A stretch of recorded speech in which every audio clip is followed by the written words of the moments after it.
Mengejutkan dunia sepak bola Asia hingga dunia.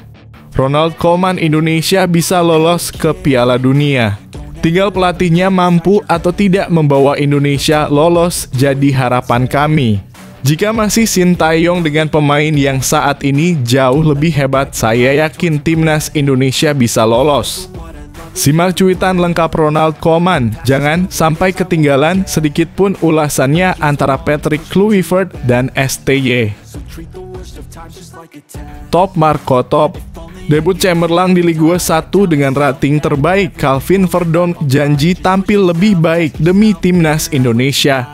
Saya akan mati-matian demi timnas Indonesia lolos Piala Dunia. Dimulai dengan seriusnya debut di Prancis. Simak juga selengkapnya penuturan Verdonk terkait kondisi timnas Indonesia.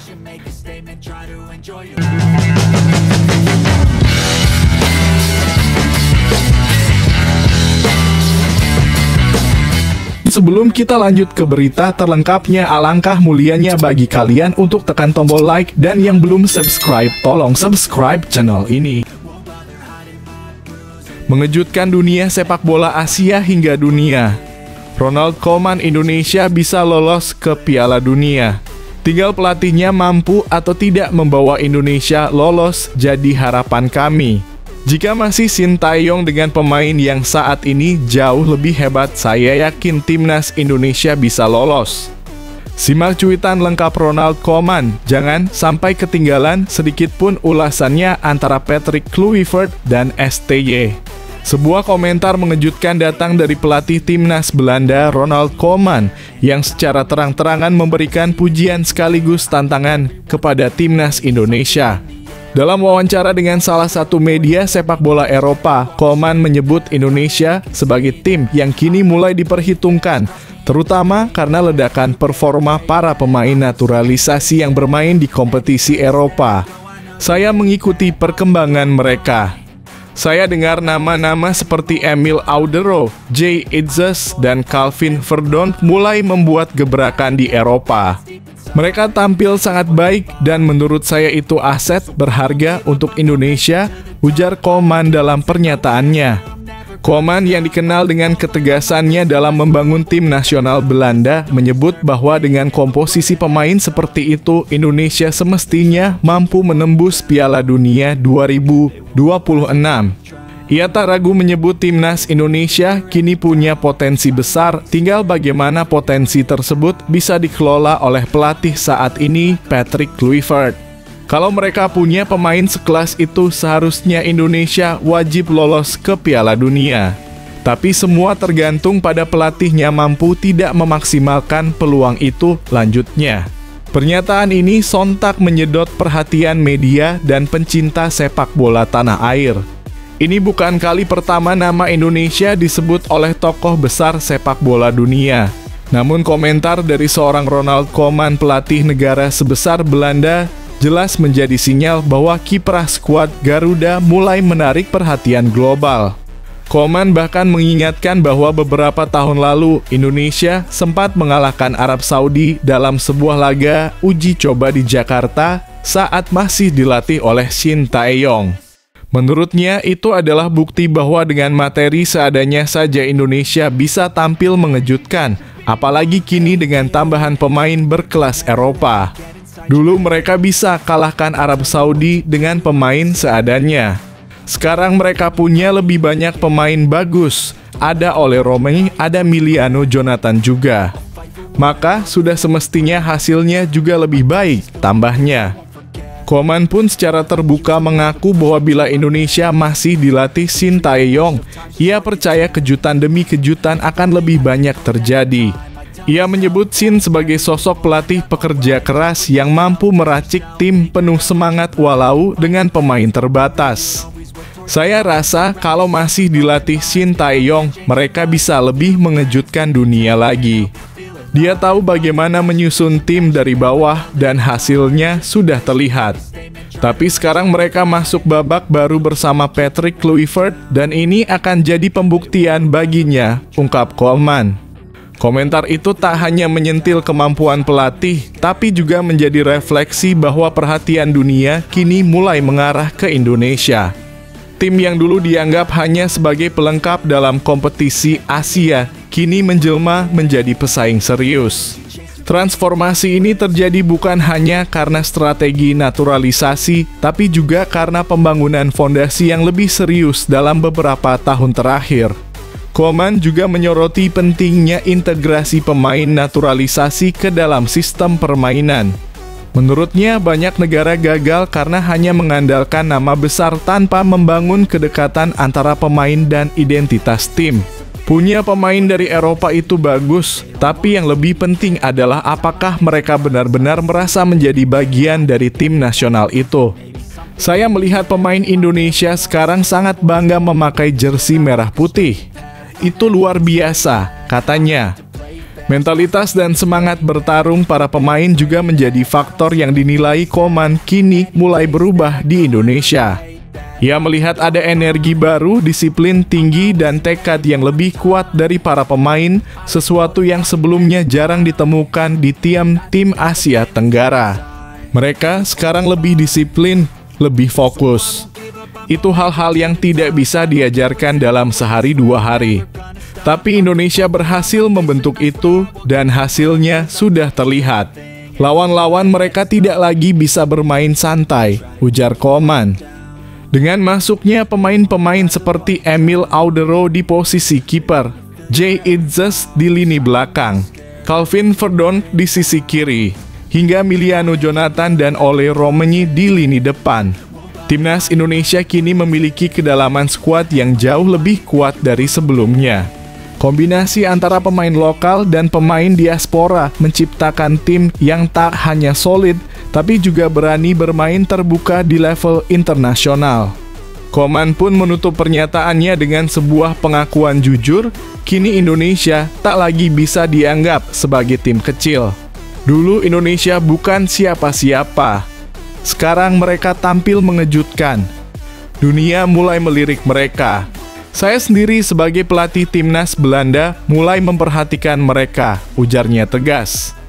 Dengan kualifikasi Piala Dunia 2026 yang semakin dekat, pernyataan Koeman menjadi pemicu semangat baru. Timnas Indonesia akan menghadapi lawan-lawan berat seperti Arab Saudi dan Irak dalam laga penting bulan depan. Dukungan dan ekspektasi publik semakin tinggi, terlebih setelah datangnya pemain-pemain baru dengan jam terbang Eropa. Pertanyaannya kini hanya satu, mampukah Patrick Kluivert membuktikan bahwa ia adalah orang yang tepat untuk mengubah mimpi Indonesia menjadi kenyataan? Jika iya, bukan tidak mungkin dalam waktu dekat dunia benar-benar akan melihat Indonesia di panggung Piala Dunia untuk pertama kalinya dalam sejarah. Don't be rigid, always work towards a prime. Surround yourself with open minds. People can change your life. A few friends with intent can help you feel alive. Find a passion, take some action, and with a little time, just be patient, make a statement, try to enjoy your life. They'll try to kick you while you're down. They wanna rise up while you drown. They wanna fill your head with doubt. Top Marco Top. Debut cemerlang di Ligue 1 dengan rating terbaik, Calvin Verdonk janji tampil lebih baik demi timnas Indonesia. Saya akan mati-matian demi timnas Indonesia lolos Piala Dunia. Dimulai dengan seriusnya debut di Prancis. Simak juga selengkapnya penuturan Verdonk terkait kondisi timnas Indonesia. Meski LOSC Lille harus menelan kekalahan dalam laga pekan terakhir Ligue 1 Prancis, debut Calvin Verdonk justru menjadi sorotan positif. Bek kiri timnas Indonesia itu tampil penuh selama 90 menit dan mencatat performa solid hingga mendapatkan rating tertinggi di antara seluruh pemain Lille. Penampilan perdananya tersebut menjadi bukti nyata bahwa Verdonk layak dipercaya di salah satu liga top Eropa. Berbagai media lokal menyoroti ketenangan dan kontribusinya baik saat bertahan maupun dalam mendukung serangan. Ia mencatatkan beberapa tackle bersih, intercept krusial, dan distribusi bola yang efektif. Usai pertandingan, Verdonk mengungkapkan rasa kecewanya atas hasil tim, namun ia tetap bersyukur bisa memulai perjalanan barunya di Ligue 1 dengan performa menjanjikan secara individu. Senang bisa menjalani debut dengan performa yang baik secara pribadi, tapi hasil pertandingan tentu sangat mengecewakan. Ini belum cukup. Saya janji di pertandingan berikutnya saya akan tampil lebih baik lagi dan membantu tim meraih kemenangan, ujar Verdon kepada awak media. Bagi pemain berusia 27 tahun itu, setiap pertandingan adalah proses adaptasi sekaligus pembuktian. Dengan membawa pengalaman dari sepak bola Belanda dan kini Liga Prancis, Verdonk merasa dirinya terus berkembang dan semakin matang. Hal itu juga menjadi modal penting menjelang laga internasional bersama Timnas Indonesia. Fokus jaga kondisi jelang kualifikasi Piala Dunia tidak hanya fokus di level klub, Calvin Verdonk juga sudah mengalihkan perhatian ke tugas negara. Dalam waktu dekat, Timnas Indonesia akan melakoni laga krusial di ronde keempat kualifikasi Piala Dunia 2026 zona Asia menghadapi dua lawan berat, Arab Saudi dan Irak. Verdonk menegaskan bahwa ia telah menyiapkan fisik dan mental sejak jauh-jauh hari. Ia tak ingin hanya menjadi bagian dari skuad, tapi ingin benar-benar membawa pengaruh dan kontribusi nyata di lapangan. Pertandingan melawan Arab Saudi dan Irak sangat penting. Kami tahu ini tidak akan mudah, tapi saya dan semua pemain siap memberikan segalanya. Saya akan berjuang mati-matian agar Indonesia bisa lolos ke Piala Dunia, tegasnya. Ia menambahkan menjaga kebugaran dan konsentrasi selama masa persiapan menjadi hal utama yang kini ia prioritaskan. Terlebih, atmosfer persaingan di level internasional sangat tinggi dan setiap kesalahan bisa berujung fatal. Saya sangat fokus menjaga kondisi tubuh, tidur cukup, pola makan, dan latihan. Semua untuk memastikan saya bisa dalam performa terbaik saat membela Merah Putih, kata Verdon. Ajakan untuk tetap dukung Timnas dalam pesannya kepada publik Indonesia, Verdonk menyampaikan bahwa perjuangan para pemain Timnas tidak pernah setengah-setengah. Semua penggawa Garuda memiliki komitmen dan semangat tinggi untuk membawa nama bangsa ke level tertinggi sepak bola dunia. Percayalah, kami benar-benar berjuang untuk Indonesia. Kami tahu betapa besarnya harapan dari masyarakat dan kami ingin menjawab itu dengan hasil terbaik. Dukungan kalian sangat berarti, ujarnya. Ia pun mengajak seluruh pendukung Timnas untuk terus memberikan semangat dan kepercayaan, terutama saat laga-laga penentuan bulan depan berlangsung. Sepak bola bukan hanya soal 11 orang di lapangan. Ini tentang seluruh bangsa. Kami butuh kalian. Dukung kami, percaya kami, karena kami akan berusaha menang demi Indonesia, lanjut pemain kelahiran Dordrecht tersebut. Dari Belanda untuk Merah Putih, Calvin Verdonk adalah salah satu dari sejumlah pemain naturalisasi yang kini menjadi bagian penting dalam proyek besar Timnas Indonesia di bawah pelatih Sintayong. Meski baru menyandang status WNI pada tahun 2024, Verdonk langsung menyatu dengan tim, baik di dalam maupun luar lapangan. Ia pernah membela Timnas Belanda di kelompok usia muda, namun memilih untuk memperkuat Indonesia sebagai bentuk penghargaan terhadap darah keturunannya. Keputusan itu kini terbukti tepat karena kehadirannya memberikan kedalaman skuad yang lebih solid di sektor bek kiri. Saya merasa ini adalah rumah kedua saya. Mengenakan jersey Timnas Indonesia memberikan perasaan yang berbeda. Ini tentang kebanggaan, tentang keluarga, dan tentang sejarah yang ingin saya bantu ciptakan, kata Verdonk dengan penuh emosional. Saat ini, skuad Garuda dipenuhi oleh pemain muda berbakat serta nama-nama diaspora yang punya pengalaman di Eropa. Bersama Tom Haye, Jay Etzes, Ivar Jenner, hingga Ragnar Oratmangoen, Verdonk menjadi bagian dari generasi baru Timnas yang berani bermimpi besar. Harapan menuju Piala Dunia 2026, impian tampil di Piala Dunia bukan lagi sesuatu yang tabu untuk sepak bola Indonesia. Dengan perkembangan pesat dari segi taktik, kualitas pemain, serta pengalaman internasional, kini Timnas Indonesia hanya butuh konsistensi dan keberanian untuk mewujudkan itu. Laga melawan Arab Saudi dan Irak akan menjadi ujian sesungguhnya. Namun dengan semangat juang tinggi, kekompakan tim, dan dukungan penuh dari supporter, tidak ada yang mustahil. Ini bukan sekadar mimpi. Kami benar-benar percaya kami bisa.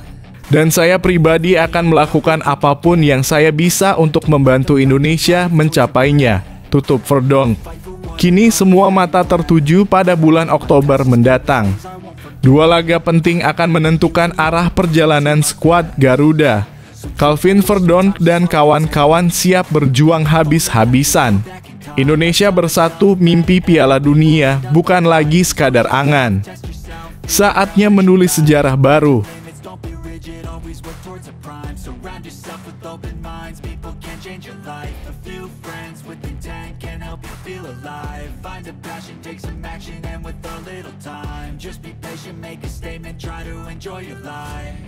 They'll try to kick you while you're down. They wanna rise up while you drown.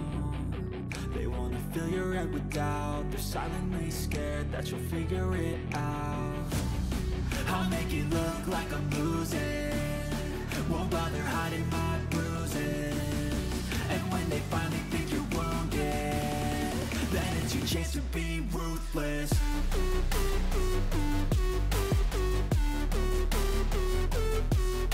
Komentar mengejutkan Madam Pang ketika Erick Thohir jadi Menpora. Jika ketua PSSI diganti Indonesia bisa makin menakutkan, karena kemungkinan besar Shin Tae-yong akan ditarik kembali. Setakutkah itu Madam Pang? Simak selengkapnya penuturan Madam Pang yang bikin geleng-geleng kepala. Dunia sepak bola Asia Tenggara kembali diguncang dengan kabar mengejutkan yang datang dari Indonesia. Penunjukan Erick Thohir sebagai Menteri Pemuda dan Olahraga dalam kurung Menpora Republik Indonesia rupanya menarik perhatian media asing, termasuk dari Thailand. Yang paling mencuri perhatian adalah komentar dari tokoh sepak bola terkemuka Thailand, Nualpan Lamsam, atau yang akrab disapa Madam Pang. Dalam wawancara yang dikutip oleh salah satu harian lokal Thailand, Madam Pang memberikan pernyataan yang cukup mengejutkan mengenai Erick Thohir. Ia mengaku kagum dengan transformasi besar yang terjadi di tubuh timnas Indonesia selama kepemimpinan Erick sebagai Ketua Umum PSSI. Namun juga menyampaikan kekhawatiran jika Erick harus melepaskan jabatannya tersebut karena kini menjabat sebagai Menpora. Indonesia adalah tim paling berkembang saat ini di Asia Tenggara. Mereka bermain cepat, agresif, dan sangat disiplin. Perubahan besar itu tidak mungkin terjadi tanpa sosok Erick Thohir, kata Madam Pang dalam kutipannya. Menurutnya, Erick adalah figur penting yang telah mengubah wajah sepak bola Indonesia dalam waktu singkat. Di tangan Erick, timnas Indonesia berubah menjadi kekuatan baru yang sangat diperhitungkan di level ASEAN. Mulai dari struktur organisasi, kompetisi domestik, hingga strategi pembinaan pemain muda, semuanya mengalami perbaikan signifikan. Namun di balik pujian tersebut, Madam Pang juga melontarkan kekhawatiran yang cukup dalam. Ia menyebut bahwa apabila Erick Thohir harus mundur dari PSSI karena jabatannya sebagai Menpora, maka bisa terjadi kekosongan arah yang berisiko mengganggu stabilitas sepak bola Indonesia yang tengah menanjak. Pergantian pucuk pimpinan federasi itu bukan hal kecil. Jika Erick pergi, siapa yang akan melanjutkan program besar yang sedang berjalan? Apakah orang baru bisa memahami visi yang sama? Ungkapnya. Madam Pang juga menyoroti situasi terkini timnas Indonesia yang kini berada di bawah asuhan pelatih asal Belanda, Patrick Kluivert. Meski masih dalam tahap awal, ekspektasi terhadap Kluivert sangat tinggi, terutama dalam menghadapi ronde keempat kualifikasi Piala Dunia 2026. Ia menyebutkan bahwa jika Kluivert gagal, ada kemungkinan besar Indonesia akan memanggil kembali mantan pelatih mereka, Shin Tae-yong. Dan inilah yang menurutnya bisa membuat negara-negara ASEAN, termasuk Thailand, semakin khawatir. Shin Tae-yong itu pelatih yang sangat berbahaya. Dia tahu cara memaksimalkan kekuatan pemain Indonesia.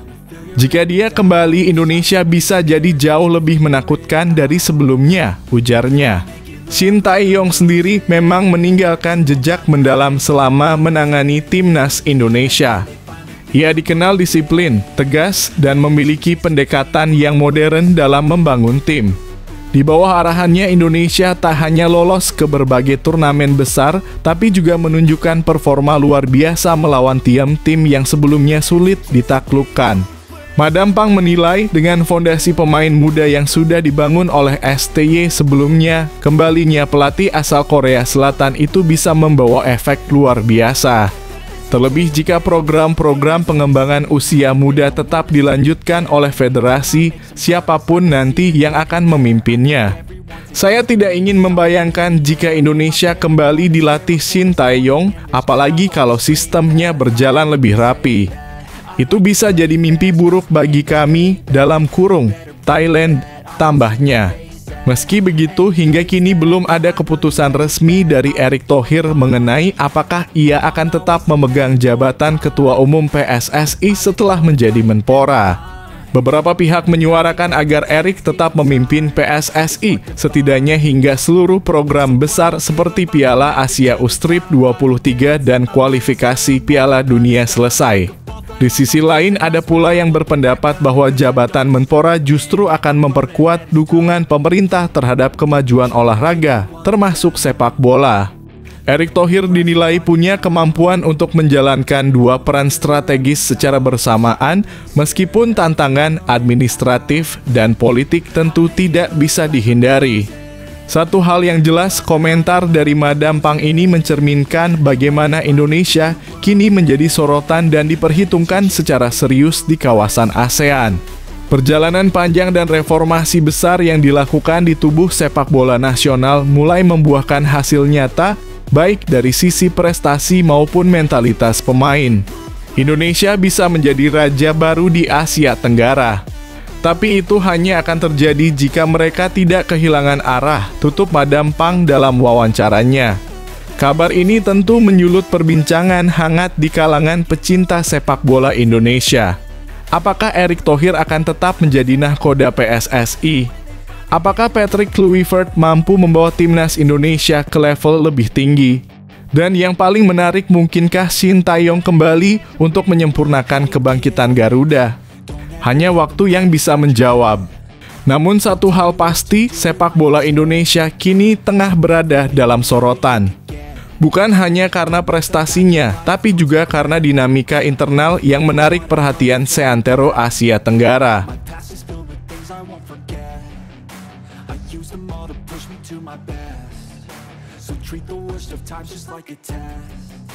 If only I could go back in time, I'd tell myself that everything will end up alright. Just push yourself, test yourself, figure out what you like, and find your limits, don't be rigid, always work towards a prime. Surround yourself with open minds, people can change your life. A few friends with intent can help you feel alive. Find a passion, take some action, and with a little time, just be patient, make a statement, try to enjoy your life. Striker Liverpool Hugo Ekitike keungkap alasan follow oleh Romain.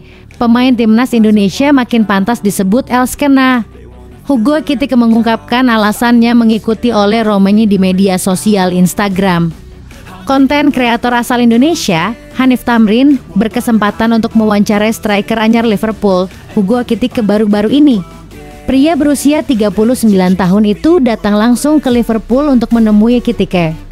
Wawancara eksklusif tersebut diunggah oleh Hanif di kanal YouTube miliknya dengan judul Exclusive Interview with Ekitike, Aku dan Ishak Bersaing Sehat.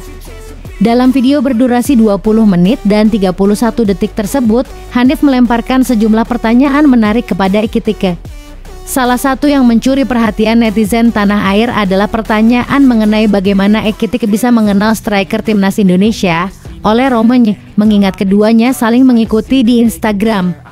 Pertama-tama, penyerang asal Prancis itu mengaku dirinya tidak mengenal Romain secara personal.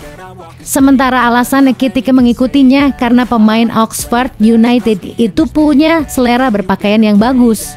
Pernyataan Ekitike tersebut semakin membuat Romain layak untuk menyandang julukan El Skena dari supporter timnas Indonesia. El Skena sendiri merujuk kepada seseorang yang mempunyai gaya berpakaian fashion streetwear atau alternatif. So I won't give up, I'm gonna make it to the top. I don't care what's in my way, I swear I'm never. Minggir Zubimendi, Arsenal punya Cesc Fabregas baru di sosok monster setinggi 6 kaki 3 inci.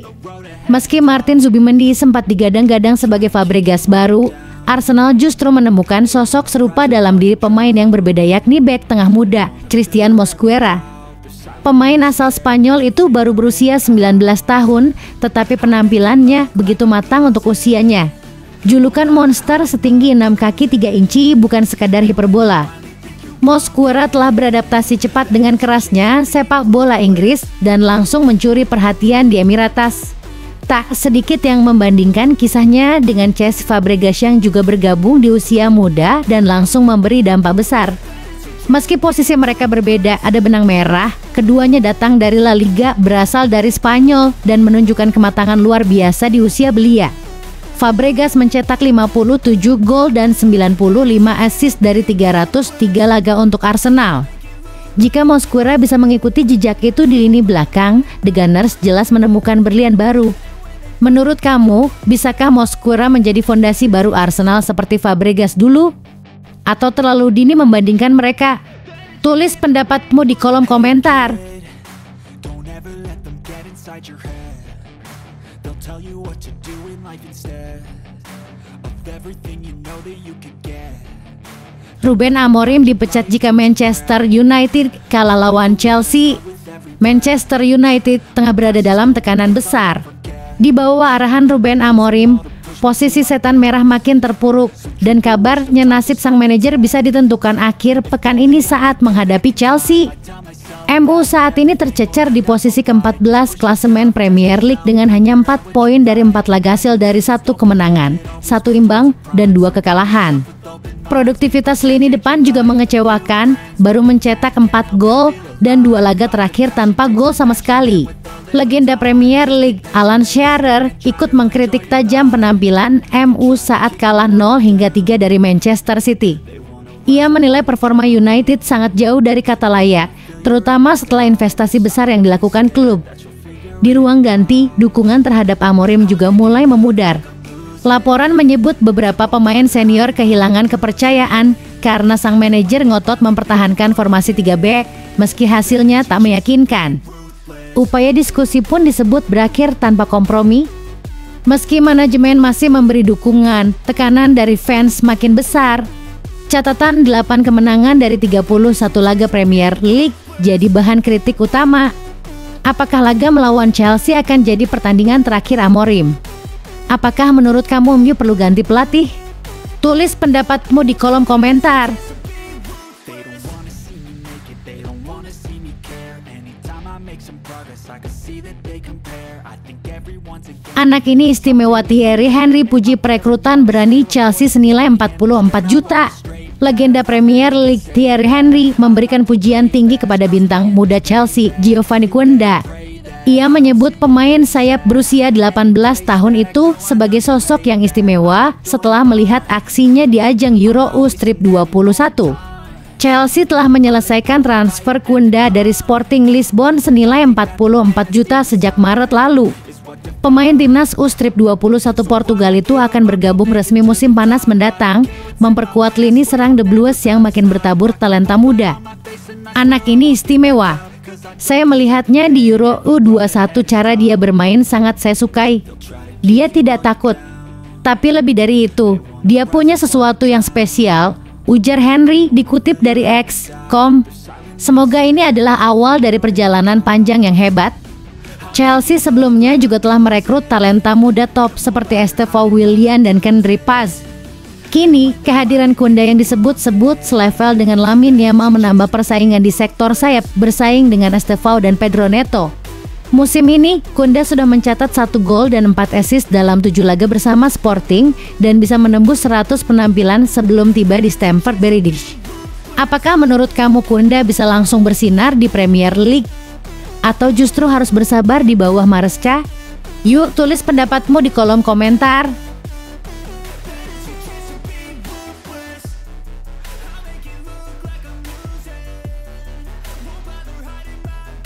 Dua laga clean sheet. Debut manis Donnarumma bersama Manchester City, siap bantu balas dendam dan jaga gawang dari gempuran meriam London. Gianluigi Donnarumma menjalani awal yang gemilang bersama Manchester City. Dalam 2 laga awalnya, sang kiper sukses mencatatkan clean sheet, sebuah debut manis yang mempertegas kualitasnya sebagai tembok kokoh di bawah mistar. Penampilan terbarunya terjadi saat City menaklukkan Napoli 2-0 di Liga Champions. Donnarumma bermain penuh selama 90 menit dan nyaris tak tersentuh. Dari satu-satunya tembakan Napoli, kiper asal Italia itu tetap mampu menjaga gawangnya tetap steril. Sebuah sinyal positif bagi lini belakang City yang sempat rapuh. Kehadiran Donnarumma menjadi titik balik. Sebelum ia datang, The Citizens sedang terpuruk dengan 2 kekalahan beruntun. Namun sejak sang penjaga gawang diturunkan, City bangkit dengan 2 kemenangan bersih. Ini menjadi modal penting jelang laga berat kontra Arsenal di Emirates Stadium minggu nanti. Misi balas dendam pun tersemat. Musim lalu, City dipermalukan 0-5 oleh The Gunners. Kini dengan Donnarumma di bawah mistar, mampukah City membalas kekalahan memalukan itu? Menurut kamu, akankah Donnarumma kembali tampil gemilang atau justru jadi sasaran tembakan Arsenal? Yuk tulis prediksimu di kolom komentar.